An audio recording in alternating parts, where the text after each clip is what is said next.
You are listening to the Disney Dream Girls, an unofficial Disney Theme Parks podcast. And this is show number 574 for Sunday, the 7th of December, 2025. Where dreams begin. Hello and welcome to this week's Disney Dream Girls. My name is Michelle Young, and together with my jolly good chum Jane Phipps, we are your guides to the place where dreams begin. Well, no Phipsy as yet. She is recovering from her month away on the cruise and in Walt Disney World. So I have the utterly awesome Kat from Diz Down Under with us this week. Hello, Kat. Hey, Michelle. I envy that Jane's just come off one of the most epic cruise and park stay trips ever. It's just such an extraordinary thing. I think she'll probably need a good month to recover because, oh my goodness. Isn't it everybody's bucket list to be on a cruise ship for 13 nights or more? 100%. As you well know, we had that planned. We were going to do the opposite direction. We're going to do the transatlantic in May 2020, but that didn't happen. And we were actually gearing up to be on a cruise this December, and that didn't happen, or won't happen, because our friend the adventure isn't ready. But we're still going to go to Singapore, and we're going to go and work out all Singaporean things. So hopefully we'll be able to have some good pointers for people on what to eat and what to do before or after your cruise if you go on the Disney adventure. Sounds fabulous. Now, we had a little bit of off-air frivolity a few moments ago because I got a little bit giddy at a new invention, and I have to share. So my lovely work friend Tom had gone on holiday to Walt Disney World, or his partner had, and brought me back. She says picking it up to show everybody, and there's only Kat and me who can see it. I know, but it's worth putting on the screen again. It is, because it's so cute. He brought me back one of the trash can plastic containers that he got filled up with the M&Ms at Main Street Confectioners in the Magic Kingdom. So, I was demonstrating it to Kat and I was showing that I've still got some M&Ms in it and playing with the little trash can. Listen for sound effects. And then, just as I was fiddling with a very small bulldog clip, and I just tried, that they do in the parks to stop you having to touch the little swing binny bit. I just thought, I wonder if it'll work. And I put it on and it's like, oh my God, it stays open. It's like the simple pleasures that we Disney adults get from the most bizarre crap is beyond belief. As Kat will justify by sort of saying, I'm behind plastic popcorn land behind me. So you've got quite the display there, Michelle. It's really cool. This is my inner sanctum. But talking of sanctums, we are going to talk a little bit about the Disney Destiny, because unless you've been hiding under a stone, the vloggerati of all over the place have been on the Destiny, and we've had media cruises, we've had maiden voyage. I thought it'd be really good just to have a quick brief summary, because at some point you will be on that said ship. Oh, absolutely. I mean, you've got to collect them all, right? I don't know how long it'll take us to get there, but we'll get there. As you are collectors, you've got all 6 parks. I am sure Lewis will be wanting to complete his set. Yes, you know him all too well. Well, you see, I suffer with the same affliction. Having to have a complete set does do my trolley in if I don't. I've watched a little bit of the coverage, and there are some elements on the Destiny that are on the Wish. So I'm thinking of, with you guys having been on the Wish, you can testify to 1923 and the World of Marvel's quality. Yeah, we can. We can also, between us, say what we think of Pride Land's The Feast of the Lion King. Yeah. Well, that's the thing. It's like, I do like that they've got the same design with these ships, but they've just got all these little points of difference. What did you make of 1923? 1923 was interesting because we had the experience of going in there twice. Our first jaunt in there was a little bit, it was quite rowdy. It was an interesting thing to do because we were doing that whole back-to-back experience. And so our first cruise had a lot of big family groups.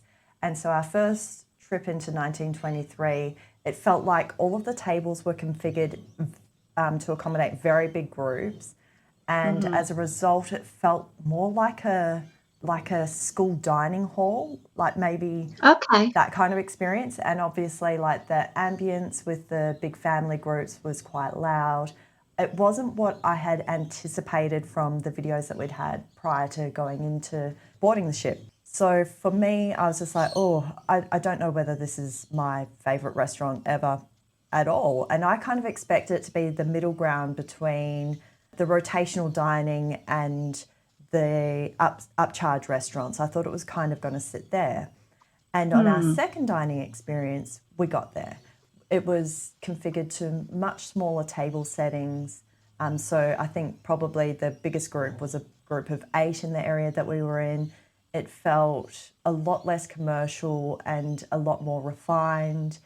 I mean, the food was still the same. And don't get me wrong, the food on the first visit was good. It was just like the ambience really overshadowed the experience with the food.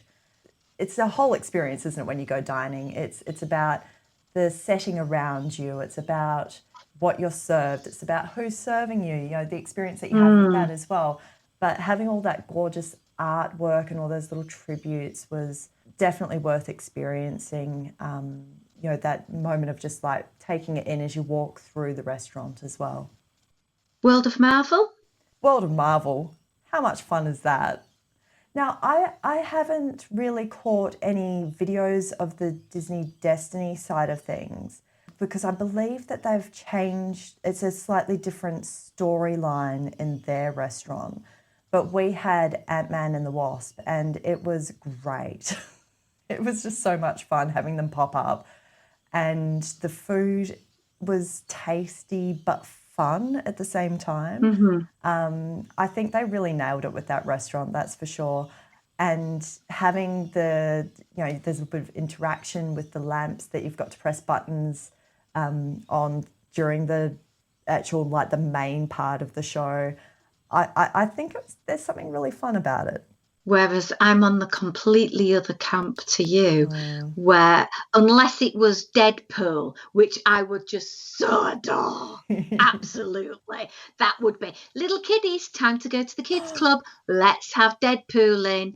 I would just so go for that because I think that would be fantabulous. I'd be there too. The idea of even being on the Millennium Falcon ride and you've got to press the damn button, it's like, oh, really? And it's just like, nah. So, yeah, not. Anyway, the new one is Pride Land's Feast of the Lion King. And it has been very interesting because the food is a different take to what you would normally see on the cruise line. I feel it's quite more challenging to the those with a more limited palate, should we say, because there is a bit of an element of spice and different textures. But firstly, what do you think to the offering of these dinner extravaganzas? Look, I enjoyed going to Arendelle and you know doing the whole Frozen spectacular during the meal, pardon me. But I'm one of those people that I think that the dinner setting when you do the rotational dining, because obviously they've got 2 seatings each night, I think that when you have a show and that structure around it, and it probably is one of the faults as well with World of Marvel, is that it puts too much structure into the dining and it feels really rushed in a way. And it's good fun. And but there's times where you're just like, oh, I was just kind of got started on my entree. Now I feel like I can't eat because there's performers on. And because they're live performers, of course. I did really like the stage setting. I thought that was really good. But I think that those kind of performances would lend themselves more to, would they be better in like a lounge setting than as a dinner show? I'm not sure. But look, I mean, Arundel was great fun. So I think that Pridelands will be fun as well. It's just, is it really my thing? I'm not sure. I'm going to totally jump off the fence and say exactly what I feel because, why have a podcast and smell the pixie dust and shout out what everybody else is? For me, I think that I'm eating a meal, I want to eat a meal. Mm-hmm. I'm watching a show, I want to watch a show. I don't want to do both. So I hated on the magic with the Rapunzel one. As much as I adore that, my back was to the stage. We had a pillar in the way, and it just wasn't my thing. And I imagine with the Pridelands is that it's going to be quite noisy. If you've got a duff seat, you've got a duff seat. It does look a beautiful restaurant with all of the little touches and the carvings and the way that they're using lighting and even the dinnerware. Everything is amazing. So I would basically say scrap the dinner show, apart from when people are coming in and sitting down, do a bit then. And when it gets towards dessert time, leave me to eat my main meal on my own. It's just me. I'm sure there are people now saying, Michelle, you're wrong. And that's fine. Everyone is entitled to their opinion. But for me, I don't do dinner shows. And as my husband very carefully said, he said, well, during the 90s when I went to Orlando, I'd do all the Arabian Nights dinner shows or this dinner show or that dinner show. And it was like that. I get his point. And I feel that on the Destiny with the offerings and how they're using the stage in the atrium and the smaller little lounges, they've got like DeVille's. They are trying to use the elements on the cruise ship that worked really, really well on the Star Cruiser, like all of the two storyteller elements that they have on the stage. I feel that's very much the vibe that they found some fans were enjoying on the Star Cruiser. So they stuffed it onto the cruise line. And for me, I don't really like that kind of stuff, but I'm going to taste it and see when I go. Because obviously, moving away from the dining thing, you obviously have the entertainment on the big stage as well. You have the lounges, Haunted Mansion Parlour, DeVille's, Cask and Cannon, and the Sanctum, as well as the coffee cum alcohol bars as well, scattered around the ship. I know the Haunted Mansion, to me, is the must-do. It looks amazing. But I anticipated that parlour and DeVille's to be bigger. They look quite small. They are. Obviously, it was different theming on the Wish, but they are very, very small areas because I guess you're on a ship and there's only limited space.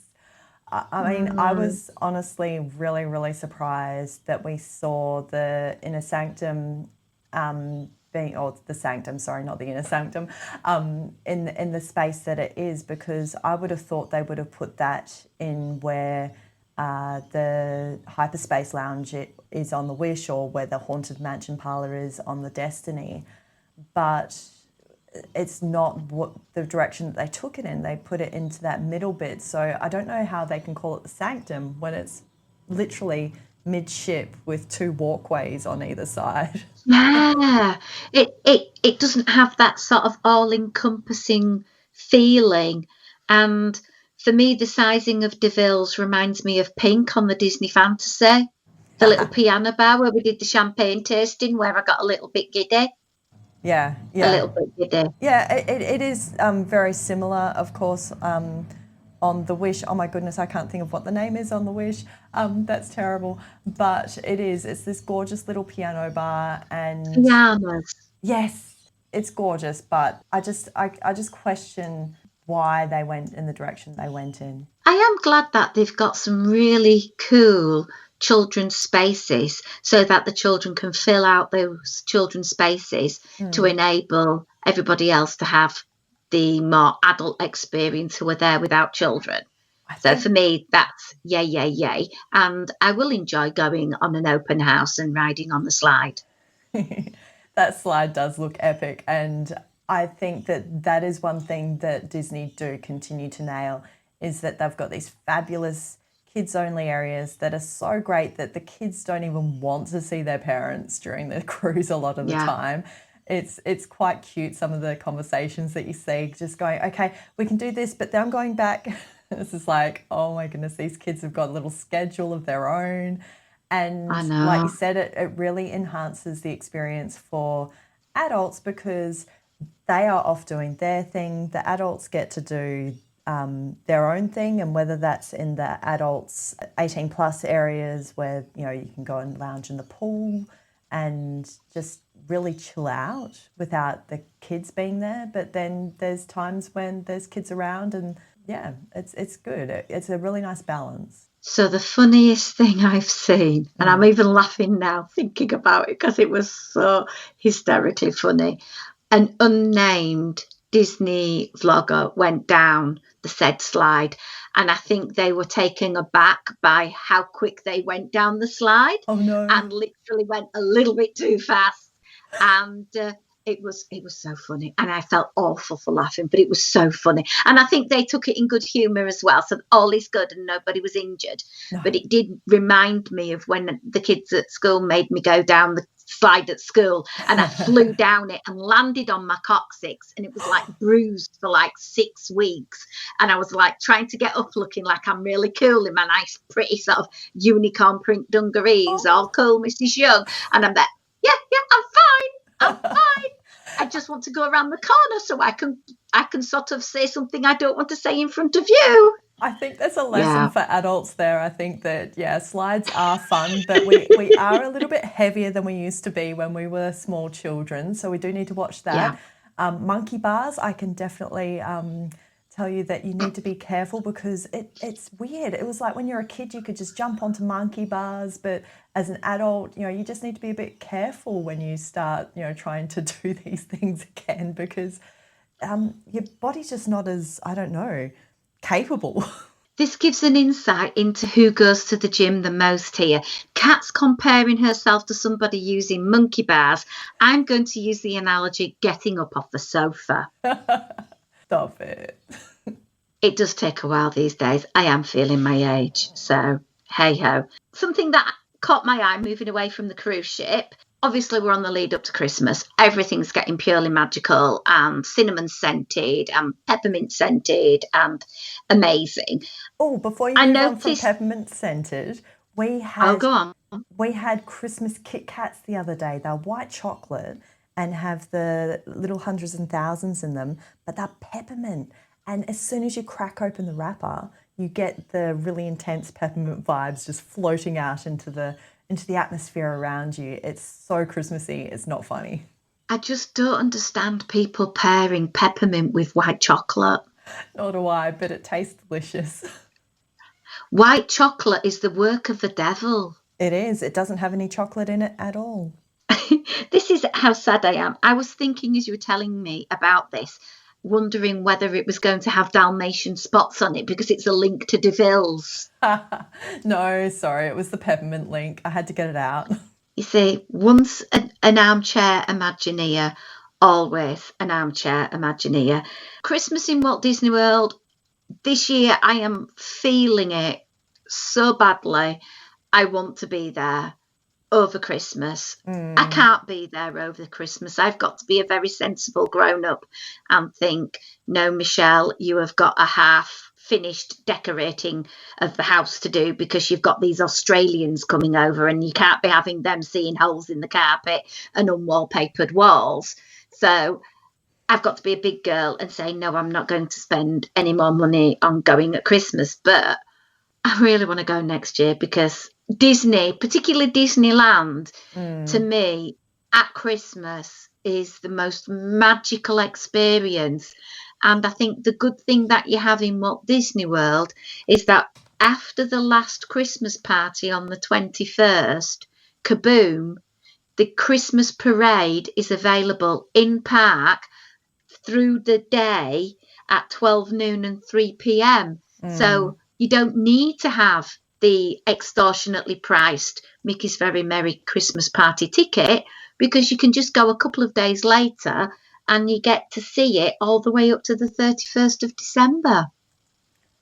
And it's quite nice that they do it for that long. I mean, I know that it gets longer and longer every year, and it does seem a little bit ridiculous, but it's so magical. I'm glad that a lot of people get to enjoy it across their trips, no matter when they arrive in the parks. Yeah, it's just not as good as Disneyland's. Yeah, if I had the choice out of the two parks, even though Walt Disney World has got more parks, more resorts, more gingerbread, I'd still choose Disneyland.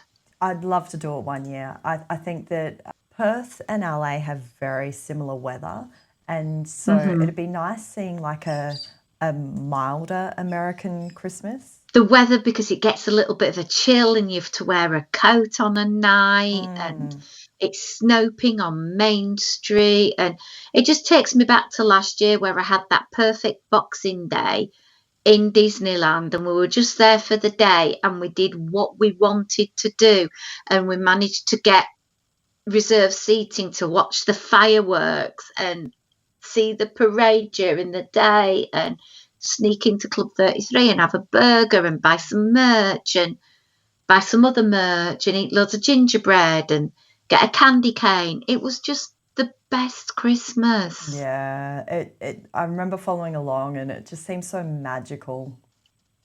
It is. And being in the UK where you just have the cruddy weather, which is what we've got at the moment, it's -2. It's blowing a gale, it's torrential rain, and it's like misery central. Throw in a couple of bereavements, it's like, oh my Lord, all I want to do is survive till my next trip. Yeah, I mean, we do live trip to trip anyway, don't we? Oh God, yeah, absolutely. Counting down to my first big trip next year is, as we mentioned before, these lovely, delightful Australians that are going to come over and stock up on shreddies and whiskey. And cheese. Can't forget the cheese. Oh, lots of cheese, please. Yes. What else is happening next year? Because you guys, not only are you going on your Singaporean adventure, but you are hopping over to DLP. We are, and I'm really looking forward to that because it has been such a long time since we've been across to Disneyland Paris, and it's just going to be lovely to go and refresh the memories and also experience some of the new things, because the wonderful Adventure World will be open by that stage as well. So we were really excited to hear that it's opening on the 29th of March, I believe. And so it is. And so it's exciting that then gives the Instabloggers time to go through and do their thing, and then we'll join them a few weeks later and have our trip. So I'm pretty excited to go there and just see what's on offer in terms of new things, but also, like I say, refresh the memories and just experience the park that it was our first park. I mean, Lewis always considers Disneyland Paris to be his home park. I don't have favourites because I think parks are like children. You can't have favourites because they're all wonderful in their own special way. But it's going to be lovely to just be back there. Yeah, it has this unique Parisian charm to it, and if you like a good beverage with a leisurely dinner, it is the place to go, because the cuisine is off the hook. And I know we were mentioning the new name of Walt Disney Studios, but have you had a look at the Regal View restaurant at the beverage and food preview that Disney have shared? No, I haven't. I've had a couple of busy weeks at work, so tell me more. Oh my word. Well, firstly, Regal View looks very elegant, and it's got a lounge with it as well. So you've got the option to have some alcoholic beverages. The princesses are resplendent, and there's so many subtle little hints to them. So like there could be a vase in the colours of Tiana, or cherry blossom, or magnolia, or whatever. And then there's portraits with Moana and Cinderella. They just look stunning. And then for the food, oh my word, this restaurant is going to have a hefty price because it looks so influenced by high-end French cuisine. The kids' starter looks like a little mini tree stump, and on top of it, there's little tiny things that you would have at a typical picnic. And it just looks amazing. There's a little tiny deviled egg, and it's a Russian salad with pastrami in the middle of the log, and it's like, in the US, you typically get chicken tendies, but oh no, not at the Regal View restaurant. And there's a beautifully presented chicken dish that they shared with media, with mashed potatoes and seasoned with Middle Eastern spices. So it's also got some raisins in, so which is quite typical with food from places like Morocco, Tunisia, Egypt. And the desserts, oh my Lord, there's one that looks like a storybook and a cookie that looks like a quill. And it's, oh my word, it just looks sensational. And another dessert they shared was, it looked like a shell, and it has passion fruit flavours in the shell. And this could possibly link to Ariel or even possibly Moana. I'm thinking Ariel. And it's on a sort of platter, a white platter that has like a sea background created, possibly by sugar or even icing. It looks phenomenal. And then they have specialty drinks, champagne cocktails. Wow. If you guys don't go there and get a reservation, I don't know who would, because it's so up your street. Yeah, I brought some images up, and it just looks absolutely spectacular. It's like they've just taken all of the elements from all of the royal dining experiences that we've seen, but really, really, really just given it just this elevation. Wow. Yeah. But if you don't want to invest that time or price point, they have the Nordic Crowns Tavern, and the menu there has the vibes of what they've got at Walt Disney World with Satuli Canteen and over at Pecos Bill, where you choose your protein and then it has the accompaniments with it. So you can have the protein of your choice, and so you can sort of personalise it to you, but it is going to be themed along the lines of Frozen, because it's going to be in the world of Frozen along the adventure way. I think that is going to be something that I'm looking forward to trying, because the offering, I can't remember the name of the dining experience that's in the world of Frozen in Hong Kong, but that was... it was a little bit too hectic for me, because one of you had to run off and go find somewhere to sit. The other person had to get in line for the food. It was very chaotic. So I'm hoping that this might be a slightly more relaxed dining experience. We've seen images that there's going to be a Rapunzel tangled spin. So your basic sort of like Alice in Wonderland type spinner vehicle, like you've got spinning teacups, and an up-themed carousel ride, which, not thrilling, but enjoyable, well-themed. And that's the thing, is like sometimes those rides are nice because it's a little bit of atmosphere. It's a little bit of like, obviously, like, you've got the attraction itself, so like the theming and everything like that. But it's the moment just to chill out. Yeah. Take stock. And then normally people leave Walt Disney Studios like the plague to go over to Disneyland Park for their evening offering. Well, you're going to be getting Disney Cascade of Light, which is brand new, with drones, lasers and projections over Adventure Bay.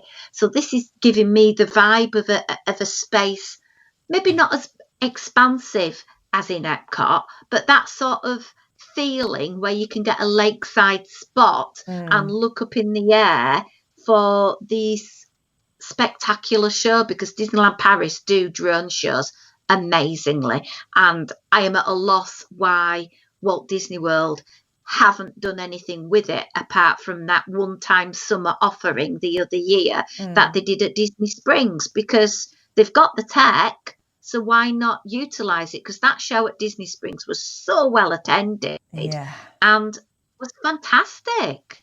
And I think that the Cascade of Lights is giving that vibe of somewhere between Epcot, but also World of Colour as well. Yes. So spectacular. And isn't it a great time to be a theme park fan? 100%. Until you see paying $10 for a macaron. I know. It's a great time to be a theme park fan and maybe a lotto win. Yeah. Theme park fan with deep pockets, because how anybody is able to say to me $9.75 is a bargain for a macaron. I don't understand it. I was pushing it, paying the $6.50 in Disneyland for the raspberry rose macaron. And it won't be there next time I go anyway, because it was an exclusive for Festival of the Holidays, which is a nice little link into talking about the Festival of the Holidays with Jane when she's back on the mic in the next couple of weeks, where she will start unpacking her Disney holiday. I can't wait to start hearing all about how it was this time. Well, she's shared some little stories with me already, so I know it's been a corker of a trip, and I will leave you with bated breaths to find out if Jane actually made it onto any thrill rides. To be continued. Dun, dun, dun. Along with the fact, can Michelle put 2 bulldog clips on either side of her trash can so she has double easy access to her trash can? Before we say goodbye to Kat, and she can give a shout out to her amazing, wonderful podcast, can I just say a big thank you to our Patreon supporters for keeping the podcast advert free, up and running, and we dedicate each and every show to you with our absolute thanks. You can see our Disney driven lives shared over on our Instagram at DisDreamGirls. If you don't follow along, please do. We're sharing content from Jane's trip, my trips, our daily life, how we cope when we can't get to the magic at Christmas, and all the good stuff like that. Kat, where can people find you, my love? We post a fair bit of stuff on our Facebook page, a little bit of stuff on our Instagram, but most importantly, you can hear our podcast each week. We tend to drop on a Sunday. If you search in your favourite podcast app for Diz Down Under, you will find us. That is a recommended listen from me too, because it's always fantastic to listen on my way to work, and then when I get to work I have to message Kat and say, you were talking about such and such. Well, the answer is such and such. So it's great, it's fantastic. So anyway, thank you ever so much for coming on the show this week, Kat. I really do appreciate it, especially you getting up at 5 a.m. to join me because of our cray time changes. It's all good. The sun's up early here. You know me, I'm an early bird. Thanks so much for having me, Michelle. Thank you, my lovely. And guys, we will catch you next time. So until then, it's a goodbye from me. And goodbye from me.